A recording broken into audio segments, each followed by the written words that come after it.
It's early in the morning here, and I decided to make some notes, the kind of things that will wake you up early in the morning and you can't go back to sleep because you have to get this stuff out of the way. So that's the problem with being an artist and a builder.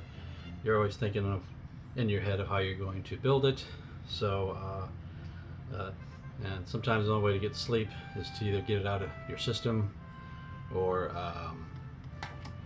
take maybe some Valium, prescribed of course, or perhaps some Mexican homemade rolled up cigarette, to chill you out, but definitely not booze. But I don't do pot anyways. It freaks me out too much. I'm too old. It's changed a lot since the 70s, which is when I used to smoke pot. So anyways, that's besides the point. Anyways, I decided to go over this thing called differences in making a one-off model or making a model kit. It takes about 50% longer to do a model kit because you have to think of that it's going to be molded, so it has to be built a certain way. I mean, if this is a one-off, I could have this thing probably done in 2 weeks at the most. Basically, how it's going to be molded to where everything fits together. There's no bubbles, that sort of thing. I mean, I don't make fancy molds. I make either open face molds or pita bread molds, or what I call one-piece, two-piece molds, where I'll take the part, glue it on the side of the box, build the box, and then pour it up with the part being sideways so it doesn't trap as many bubbles, pull the box apart and cut the mold, thus giving me my two pieces.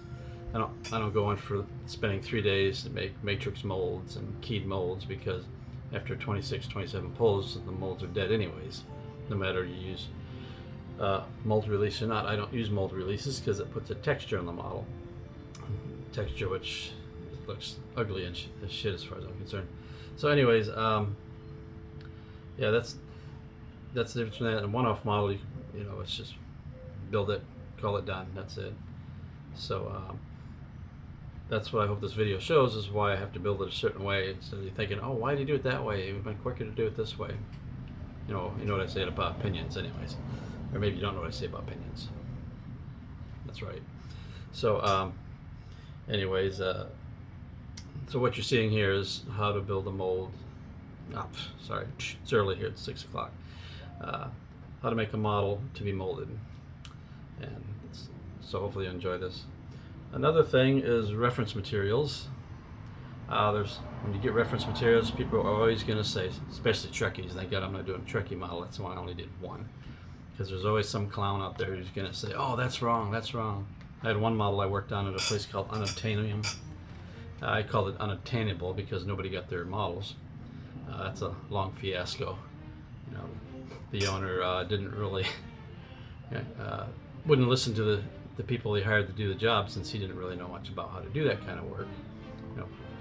Especially when it came to mold and casting, the resin he was using was hard but soft. Basically, it was dense, but it could bend easy. So we made all these licensed enterprise models.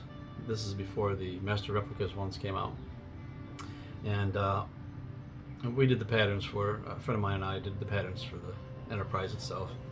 And then we started molding it up and casting it out of this odd brown kind of resin. What would happen is paint didn't stick to it very well, so you had to prepare it differently. And then what happened with the kits is they sent maybe, I think, 50 of them out. All the engines did this kind of thing. The body split down the center because the bottom section is two pieces you glue together, and then the engine's into it. They all split like that. I call it the banana peel enterprises. So we tried to tell him to use a different kind of resin, and he wouldn't do it because he already bought all this resin and told us to make it work. Well, obviously it didn't work, and subsequently the company went out of business, which is good because Chris Gilman's kind of a belittling dick anyways. Don't tell him I said that. Go ahead and tell him I said that, I don't care. I won't tell you the name of the company, but it rhymes with Mobile Defects. Okay. Anyways, the other thing is reference material. Got off on a tangent there. As far as what this is about, the reference materials, you'll find lots of pictures, and they'll all look a little different. Hell, even the model changed in the show, and I'll show you that. Give you a quick thing here, so I'm going to tilt the camera down so you can see it.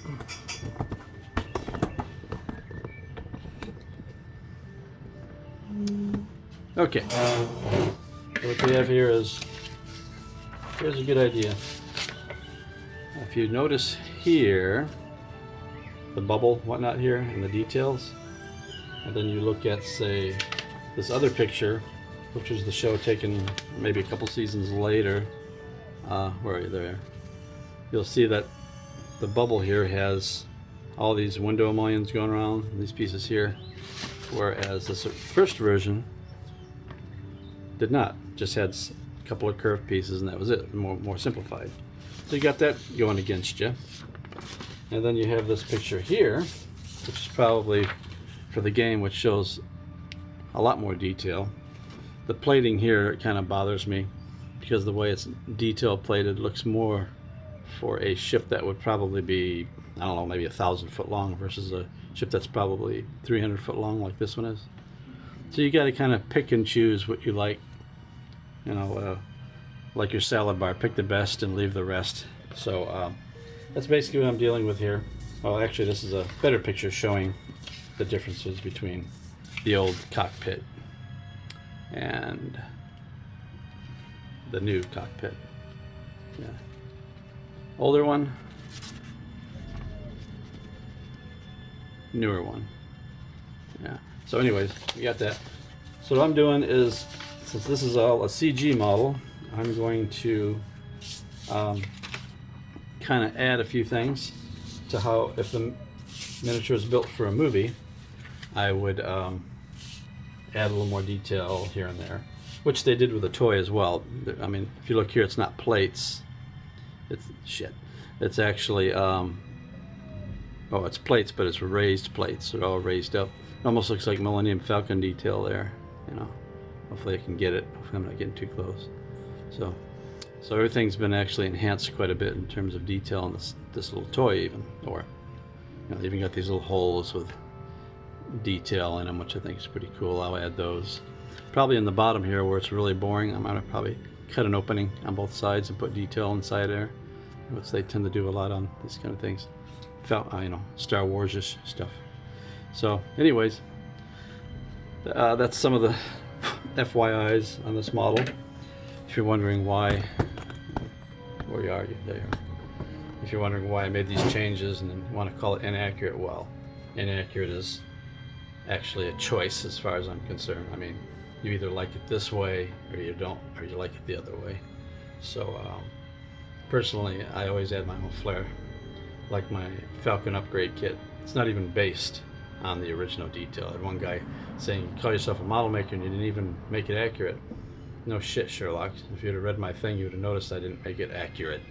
I didn't like I don't like using tank parts that you can recognize or stuff like that, or car oil pans. I mean, when I got into the movie business, Pat McClung told me two things actually.